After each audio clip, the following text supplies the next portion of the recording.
Guys, welcome to my class. फिर से मैं आपके सामने हाजिर हूँ एक पेसिव और एक्टिव का फिर से एक वीडियो लेकर के। इसमें आज हम पढ़ेंगे पास्ट टेंस के एक्टिव को पेसिव सेंटेंस में कैसे बदला जा सकता है ना। तो एक बार ओवरव्यू ले लेते हैं अपन पहले कि कौन कौन सी जगह पे हम पेसिव को यूज करते हैं और कहाँ कहाँ पे पेसिव के सेंटेंस बनाते हैं और कहाँ पे हम नहीं बनाते हैं। तो सबसे पहला तो यही आता है कि ऑब्जेक्ट वाले वाक्यों में हम पेसिव बनाते हैं, अदरवाइज नहीं बनाते। सपोज आपके सामने लिखा है आई स्लीप, ही रीड्स, तो हम यहाँ पर पेसिव नहीं बनाते क्योंकि पेसिव में होना ऑब्जेक्ट का होना बहुत जरूरी है ना। ठीक है। तो एक सेकंड की जो परफेक्ट कंटिन्यूअस वाले सब सेंटेंसेस होते हैं जैसे present perfect continuous, past perfect continuous और फ्यूचर परफेक्ट टेंस कंटिन्यूअस। और इसमें एक और इंक्लूड कर देते हैं कि फ्यूचर कंटिन्यूअस टेंस में भी हम क्या नहीं बनाते हैं, पेसिव के सेंटेंसेस में नहीं बनाते हैं। हमने प्रीवियस वीडियो में पहले हमने पढ़ चुके हैं प्रेजेंट टेंस के, सिंपल प्रेजेंट टेंस पढ़ सकते हैं, पढ़ लिया है, और प्रेजेंट कंटिन्यूअस ने पढ़ लिया है और प्रेजेंट परफेक्ट ने पढ़ लिया है ना। अब हम जा रहे हैं पास्ट सिंपल में पढ़ने के लिए कि उसमें हम कैसे बदलेंगे। ये बहुत ज़्यादा एग्जाम पॉइंट ऑफ व्यू की दृष्टि से बहुत इजी है और आपके बोलने की दृष्टि, स्पोकन इंग्लिश की दृष्टि से भी ये बहुत अच्छा है। हर एस्पेक्ट से यदि देखते हैं तो इस प्रकार की यदि आप पेसिव को समझते हो तो बहुत बहुत जल्दी से आपको समझ में आ जाएगा। तो तीसरा नियम कहता है कि सब्जेक्ट की जगह को, सब्जेक्ट को अपन ऑब्जेक्ट की जगह रखते हैं, लेकिन उस ऑब्जेक्ट पर लाने के बाद में केवल एज इट इज ऑब्जेक्ट नहीं रख करके हम ऑब्जेक्टिव प्रोनाउन को यूज करते हैं। सपोज आई है तो मी यूज करेंगे, यू है तो यू यूज करेंगे, यू को नहीं चेंज किया जाता है, और ही है तो हिम यूज करेंगे, शी है तो हर को यूज करेंगे, दे है तो देम यूज करेंगे, वी है तो अस यूज करेंगे, रिया है तो रिया यूज करेंगे क्योंकि वो पर्टिकुलर नेम है ना। मुझे लगता है गाइस यहाँ तक की कोई प्रॉब्लम नहीं है क्योंकि हमने बहुत बार टेंस पढ़ चुके हैं, और टेंस यदि हमने पढ़ लिया तो नाउन, प्रोनाउन और ऑब्जेक्टिव प्रोनाउन, सब्जेक्टिव प्रोनाउन को भी अपन बहुत अच्छे से जान चुके हैं। ठीक है ना। अब अगला नियम कहता है जो बिल्कुल मोस्ट इंपॉर्टेंट है और ये आप कभी नहीं भूल सकते और हमेशा रटा रहता है आपको कि पेसिव सेंटेंस में, पेसिव के जो टेंस बनाए जाते हैं, उसके जो सेंटेंस बनाए जाते हैं उसमें केवल और केवल और केवल वर्ब की थर्ड फॉर्म का ही यूज किया जाता है। तो इन नियम को गाइस हर बार लिख लीजिए, 2-3 बार लिख लेते हैं तो नियम बहुत तेजी से याद हो जाता है। इसके बाद अपन चलते हैं फिर से पास्ट के सेंटेंसेस को लेकर के। ठीक है। तो आपके सामने मैंने लिखा हुआ है एक्टिव के कुछ सेंटेंसेस। एक्टिव का देखेंगे सब्जेक्ट और वर्ब की सेकंड फॉर्म लिखते हैं और ऑब्जेक्ट लिखते हैं, सिंपल पास्ट में चल रहे हैं, मतलब ये काम हो चुका है, पहले ही पास्ट में हो चुका है, अब वो किसी के द्वारा किया गया है, किसी के द्वारा पढ़ा गया है, किसी के द्वारा लिखा गया है, तो वो पास्ट के सेंटेंसेस होंगे। तो मैंने पास्ट सिंपल के भी लिखे हुए हैं एक्टिव के, उसको मैं ट्रांसलेट कैसे करूंगी या उसको मैं कन्वर्ट कैसे करूंगी ये भी लिखा हुआ है। तो गाइस मुझे लगता है इस मेथड से आपको बहुत जल्दी समझ में आएगा।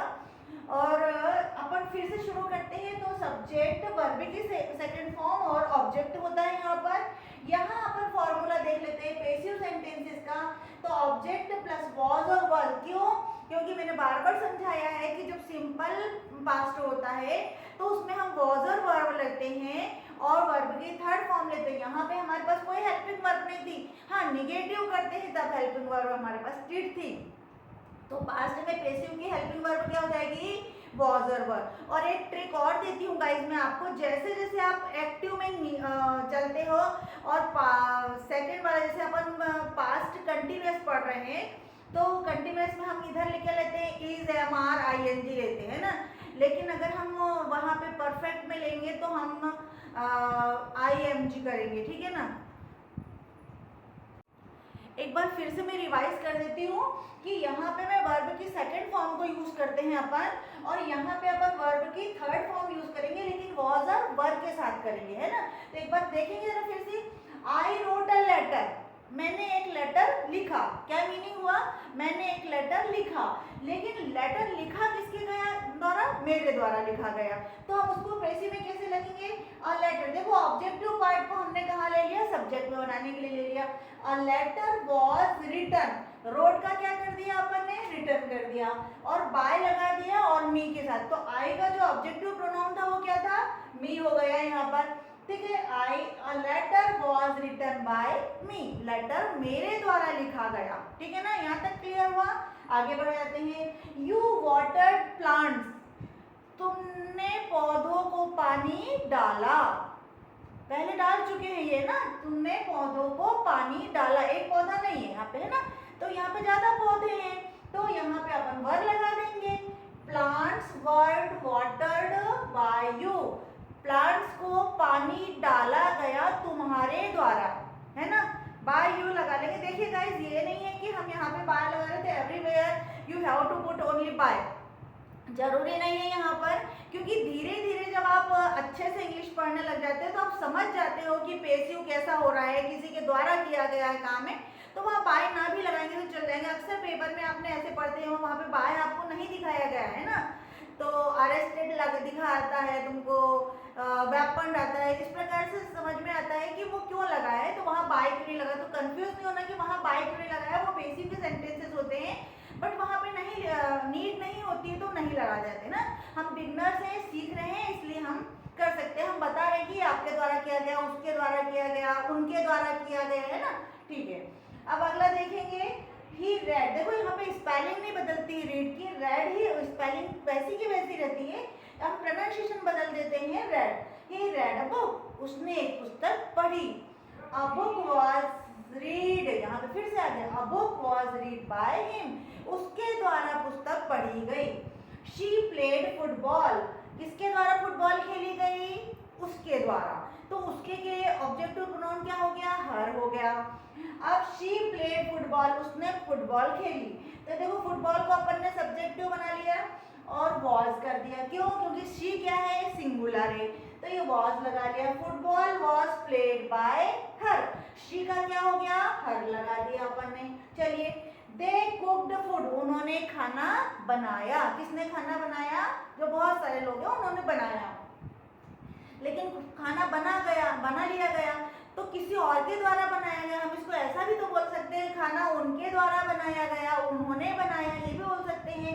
उसको हम कैसे लिखेंगे, food was cooked by them, they का ऑब्जेक्टिव प्रोनाउन क्या हो गया, देम हो गया। यहाँ तक क्लियर हुआ। चलिए, ठीक है ना। We divided speeches, we delivered speeches. अब बहुत सारे लोग होते हैं, अभी 15 अगस्त आ रहा है, कोई ऐसा तो बहुत सारे लोग स्पीच देते हैं ना, तो हमने क्या दी, स्पीचेस दी, भाषण दिए, भाषण स्पीचेस, अच्छे स्पीच दिए। भाषण के लिए हम यहाँ पे बोलते हैं, जैसे कि हमने भाषण दिए, है ना, तो भाषण दिए के लिए भी हमने बहुत सारे स्पीचेस दी, स्पीचेस हमने बहुत सारी दी, तब हम उसको बोलेंगे speeches were delivered by us. हमने तो एक व्यक्ति ने तो नहीं दिया ना भाषण, अलग अलग लोगों ने दिए, तो speeches were delivered by us. Speeches किसके द्वारा दी गई, हमारे द्वारा गई। एक ने बोला, फिर दूसरे ने बोला, फिर हमारे इसके लिए बोला। रिया संग अ सॉन्ग, रिया ने एक गाना गाया। यहाँ देखो सेकंड फॉर्म आ गई, संग। रिया ने एक गाना गाया, ठीक है ना, लेकिन यहाँ पे वो बोल रहा a song was sung by Riya, Riya के द्वारा एक ही गाना गाया गया ना, इसलिए वाज आ गया, संग बाय रिया। ठीक है, तो एक बार इसका और भी ले लेते हैं कि यहाँ पे हम वर्ब की सेकंड फॉर्म लेते हैं सिंपल पास्ट में, लेकिन सिंपल पास्ट में ही यदि हम पेसिव में बदलना चाहते हैं, कन्वर्ट करना चाहते हैं, तो यहाँ पे वर्ब की थर्ड फॉर्म लेंगे, जैसा हम हर बार करते हैं। फिर यहाँ पे हमने देखो हेल्पिंग वर्ब नहीं लगाई है, लेकिन यहाँ पे हमने वॉज और वर हेल्पिंग वर्ब लगाई है। तो गाइस मैं आपको बार बार ट्रिक दे रही हूँ कि जैसे जैसे इसके बाद में क्या आता है, पास्ट कंटिन्यूअस टेंस आता है, तो पास्ट कंटिन्यूअस की हेल्पिंग वर्ब क्या होती है, वॉज और वर प्लस आईएनजी होती है। लेकिन यहाँ पे अपन वॉज और वर यूज कर लेंगे, ऊपर ले लेंगे और रिटर्न कर लेंगे वर्ब की थर्ड फॉर्म के साथ, है ना।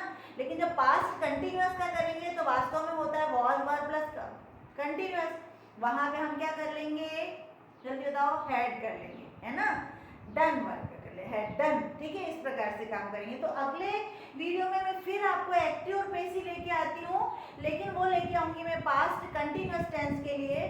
तब तक के लिए गाइस इसकी प्रैक्टिस करते रहिए और बहुत प्रैक्टिस करिए। आई होप गाइस आप बहुत अच्छे से कर रहे होंगे।